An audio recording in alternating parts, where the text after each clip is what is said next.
안녕하세요. 캔들피그의 이런저런 시간입니다. 얼마 전에 한 초등학교가 자기 학교에 애들 입학시키면 집을 무상으로 제공하겠다는 이야기가 관심을 받았었죠. 전남 하순군에 전교생 27명 있는 한 초등학교 이야기인데요. 군 단위 농어촌 지역인데다가 읍내하고는 1시간 정도 걸리는 외지다 보니까 학생 수가 그거밖에 안 됩니다. 사실 지금 전교생 27명도 주변 분교 4개랑 통폐합한 이후의 숫자라고 하는데요. 현재 10명이 6학년 학생이라서 내년이면 40%에 가까운 학생이 빠지는 그런 상황이라고 합니다. 통폐합된 학교다 보니까 통학거리가 문제가 돼서 스쿨버스 2대가 매일 학생들을 실어 나르고 있고요. 교육환경 개선해준다고 전교생들한테 태블릿 PC도 주고 천연잔디도 깔아주고 학교 입장에서는 최선을 다하긴 하는데 솔직히 그게 학생 유치로 이어지는 효과를 보여주기는 힘들겠죠. 어쨌든 이 학교는 내년이면 6학년생 10명이 빠지는데요. 그런데 입학생이 없는 겁니다. 그래서 이 학교는 폐교 위기를 면하기 위해서 특단의 대책을 펼치는데요. 거기 초등학교에 자녀를 입학을 시키면 가족이 살 수 있는 집을 무상으로 제공하겠다고 한 겁니다. 애들 중학교 때까지 문제없도록 총 9년 동안 무상으로 거주할 수 있게 해준 건데 실제로 하순군의 지원으로 2억 8천만 원가량 건축비를 들여서 두 가구가 거주할 수 있는 1층짜리 주택을 짓고 있고요. 12월 달에 완공 예정이라고 합니다. 이미 한 가구는 들어오기로 돼서 내년 입학생 2명은 확보한 상태고요. 나머지 한 가구는 추가로 선정할 예정이라고 합니다.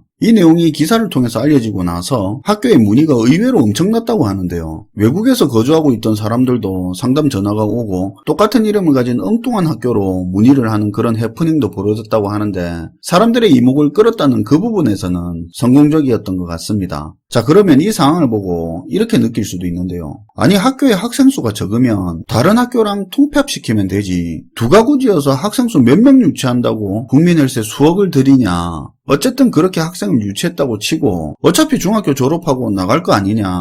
결국 앞으로 계속 무상주택 지어서 입학생 유치해야 된다는 이야기인데 그게 가능하지도 않을 거고 당장 폐교 면하려고 세금 낭비하는 걸로밖에 안 보인다. 뭐 이런 종류의 생각이 바로 들 겁니다. 저도 솔직히 개인적으로는 그런 생각이 먼저 들던데요. 있는 집을 재활용하는 것도 아니고 새로 지어서 무상으로 공급한다는 그 부분이 좀 그렇긴 했습니다. 원래 집이라는 게 사람들이 살고 싶어하는 지역에 집이 생기는 거고 거기에 맞춰서 학교의 개수든 규모든 따라가는 게 순서인데 이건 학교를 살리려고 집을 제공하는 건 순서가 거꾸로 된 게 아닌가 하는 생각이 들더라고요. 그런데 여기서 우리가 흥미롭게 볼 부분은 여기가 읍내에서도 거리가 멀다는 외지잖아요. 기본적으로 사람들이 거주하기를 희망하는 지역이 아닌 건 분명합니다. 이렇게 생활이나 교육 여건이 도시 지역에 비해서 많이 떨어짐에도 불구하고 지자체가 주거 문제 해소라는 그런 카드를 던지니까 농어촌 지역으로 이주를 고려하는 그런 반응을 보이는 사람들이 제법 있다는 부분이 눈여겨볼 부분인데요. 수요층들이 있다는 걸 확인시켜 준 거죠. 그럼 이렇게 한번 생각해 볼 수 있는데요. 결국 주거 문제라는 게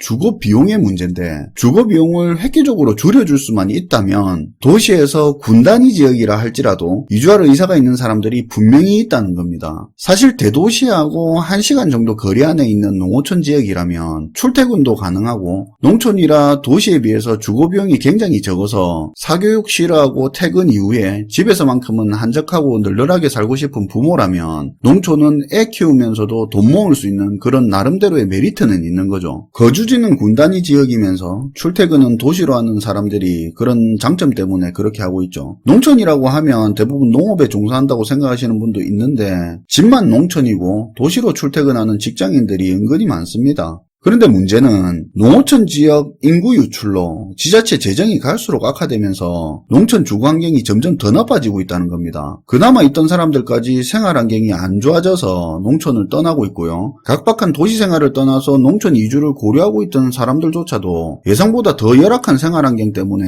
포기하는 상황이 생기고 있다는 거죠. 사실 이번 초등학교 일로 그 초등학교와 화순군이 일부에게서는 세금 낭비를 하고 있다는 지적을 받고 있는데요. 그쪽에서는 나름대로 지방 소멸에 대한 대안으로 봐달라는 입장이더라고요. 재정 여건이 안 좋은 지방 지자체 입장에서 생활환경 개선이라는 게 까놓고 말해서 당장 되는 것도 아니고 사람마다 원하는 부분도 워낙 다르다 보니까 아예 그냥 그런데 돈 쓸 바에 가장 직접적인 주거 혜택에다가 투자를 집중해서 인구 유치를 하겠다 그런 거죠. 당장 안 좋은 농촌의 생활 여건을 감안하고도 농촌으로 이주를 결정할 만큼 큰 메리트를 주택으로 준다 그런 개념입니다. 이후에 초기 농촌 농촌 이주자들이 마중물 역할을 해서 추가로 농촌 이주 수요를 건드리게 할 수만 있다면 현재 심각한 문제가 되고 있는 농촌의 빈집 문제도 주거 메리트를 주는데 활용이 가능하다 이런 거죠. 근데 사실 인구 유치에 이 정도까지 절실한 농촌 상황을 도시 거주민들이 이해를 하려면 지방소멸이라는 개념이랑 왜 지방소멸에 도시 사람들도 관심을 가져야 되는지 좀 알고 있어야 되는데요. 오늘은 지방소멸의 위험성에 대한 이유와 지방소멸의 문제를 겪고 있는 다른 나라들은 어떤 방법으로 대응을 하고 있는지 같이 한번 살펴보도록 하겠습니다. 일단 지방소멸에 대해서 이야기를 해보면 지방소멸은 기본적으로 그 지역의 인구가 줄어들어서 발생하는 문제입니다. 대도시보다는 농어촌 군 단위 지역들이 대상이 되는데 최근에는 그 위험도가 시 단위 지역까지 번지고 있죠. 국가 전체적으로 보면 저출산 때문에 인구가 줄어들고 있는데 농어촌 지역은 청년 인구가 도시 지역으로 빠지고 남은 인구의 초고령화까지 겹치면서 삼중고를 겪고 있는 상태입니다. 환갑 넘으신 분들이 동네 막내인 마을도 제법 많은 거 아실 겁니다. 소멸 위험 지수라고 해서 소멸 위험 지역을 판단하는 기준이 있는데요. 그 지역의 20, 30대 가임기 여성 인구수랑 노인 인구를 계산해서 나오는 숫자인데 이걸 기준으로 소멸 위험 주의 지역이냐 소멸 위험 지역이냐 이런 구분이 됩니다. 그러니까 출산율을 바탕으로 그 지역의 미래 원동력이 되는 인구 증가 감소를 판단하는 지표죠. 아무튼 과거부터 지속되는 젊은 층의 이촌 향도 현상에다가 남은 청년층마저도 저출산이라 현재 군 단위 지역 소멸 위험도는 상당히 높아져 있고요. 특히 전남 경북 지역들은 우리가 체감하는 것 이상으로 굉장히 심각합니다. 거기다 초저출산 현상 때문에 이제 대도시까지 일부 구 단위는 소멸 위험 주의 단계로 진입하고 있습니다. 대도시 중에서는 부산이 제일 심각하죠. 아무튼 지방 소멸 위험하다 하는데 알겠다 이거죠. 근데 나는 도시에 사는데 그게 내 문제는 아니지 않냐 이렇게 생각할 수 있는데요. 가장 쉽게 이해할 수 있는 상황을 예를 들자면 사업 망하고 경제력을 완전 상실한 삼촌네 가족 우리 식구가 챙겨서 살아가야 하는 상황하고 같은 겁니다. 얘가 좀 부적절할 수도 있는데 이해를 쉽게 하기 위해서 그런 거니까 양해를 부탁드립니다. 어쨌든 각 지자체들은 그 지역이 유지될 수 있는 최소한의 조세 수익이 있어야 됩니다. 그런데 인구가 엄청나게 줄어드니까 지역을 유지도 못할 정도로 세수가 줄어들어 버리는 겁니다. 상하수도 시설이든 도로든 공공시설이든 뭐든 최소한 유지는 할 수 있을 정도의 조세 수입이 있어야 되는데 인구가 급격하게 줄어들면 그게 불가능해지는 거죠. 어느 기간 정도야 정부가 지원을 할 수 있겠지만 지자체 재정이 파탄나고 그런 지자체가 늘어나기 시작하면 이게 정부도 감당이 안 되는 겁니다. 정부가 감당한다는 말이 결국 살아남은 도시들이 소멸된 지역을 걷어 먹여 살리는 구조가 되는 건데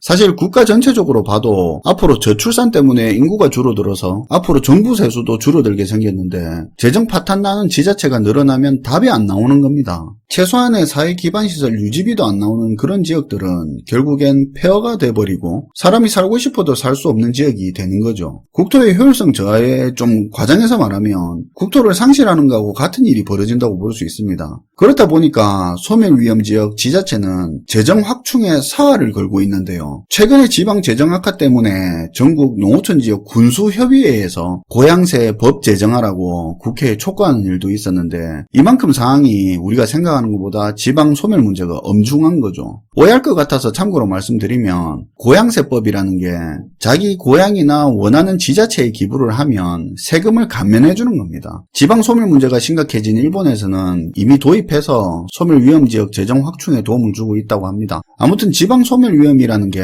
따지고 보면 결과적인 문제고 원인을 따라가 보면 대도시를 포함한 수도권 인구 집중 현상이 가장 기본적인 문제가 되는데요. 그런데 여기서 저출산이 같이 겹치면 악순환이 가속화되는 골 때리는 상황이 됩니다. 기본적인 메커니즘을 살펴보면 젊은 층 인구들이 농어촌을 떠나 대도시로 모이면서 도시 인구 밀도가 높아지기 시작합니다. 그러면 자연스럽게 그 지역에 주택난이 발생하면서 주거 비용이 올라가는데요. 여기서 말하는 주거 비용이라는 게 월세 이런 것뿐만 아니라 대출로 집 사고 매달 들어가는 채무 상환 포함한 걸 주거 비용이라고 말하고 있습니다. 아무튼 인구 밀집으로 주거 비용 상승이 심해지기 시작하면 이게 혼인율 저하로 이어지는데요. 따로 설명 안 해도 알겠지만 소득 상승 속도에 비해서 주거 비용 상승 속도가 더 빠르게 되면 미혼인 사람들은 높은 주거 비용 때문에 혼인 자금이 쉽게 안 모아져서 결혼을 뒤로 미룹니다. 그런 사람들이 늘어나면서 국가 전체적으로 혼인율 저하로 이어지고 출산율이 줄어들게 됩니다. 그리고 이미 결혼을 한 부부들이라도 소득에서 주거비용이 차지하는 비중이 커서 그 부담 때문에 쉽게 출산을 생각하지 못하게 되면서 국가 전체적으로는 초저출산으로 이어지게 되는 거죠. 그러니까 단순히 지방소멸이라는 결과적인 문제만 놓고 농어촌 남의 일로 생각할 게 아니라 수도권이나 대도시에 집중된 인구를 분산할 수 있으면 지방소멸 문제는 자연스럽게 해결되고, 도시 같은 경우는 인구 밀집도가 낮아지면서 주거비용이 낮아져서 도시 거주민의 삶의 질이 개선되고 국가적으로는 출산율이 올라갈 수 있다는 그런 개념에서 지방소멸의 문제를 바라봐야 한다는 거죠. 만약에 이게 해결되지 못하고 지방소멸 문제가 심각해지기 시작하면 농어촌 지자체의 재정 악화로 주거 여건이 더 나빠지면서 거기서 살려고 했던 사람들조차 빠져나와서 도시로 향하게 되고, 그러면 도시 인구 집중률이 더 심해져서 주거 비용이 더 높아지고 결국에는 도시 생활 여건은 더 나빠집니다. 소멸지역 유지 때문에 세금 올라가는 건 덤이고요. 그러니까 지방소멸 문제가 네 일이기도 하면서 내 일이기도 하다는 그 부분을 같이 공유해야 될 필요가 있는 거죠. 사실 이런 문제를 우리보다 일찍 겪고 있는 일본도 지방소멸과 저출산 문제를 해결하기 위해서 수도권 인구 분산 정책에 집중을 하고 있습니다. 자, 그러면 여기서 문제가, 저도 그렇지만 여러분 대부분이 도시에 살고 싶어 한다는 거죠. 솔직히 도시가 살기에 더 좋은 건 사실이잖아요. 누군가를 농어촌 지역에 강제로 이주시키지 않는 이상 도시에 사는 것 혹은 최소한 비슷한 정도의 메리트가 있어야 농어촌 이주에 대한 수요를 만들어낼 수 있을 거 아닙니까? 그래서 어떤 사람들은 농어촌 지역 산업단지를 만들어서 일자리 중심의 대안을 이야기하기도 하고요. 또 어떤 사람들은 농어촌 지역에 대학 입학 메리트를 강화시켜서 이주 수요를 만들자는 교육 중심의 해결책을 이야기하기도 합니다. 도시민들을 농어촌 지역으로 분산시키기 위한 다양한 의견이나 활동들이 있긴 하지만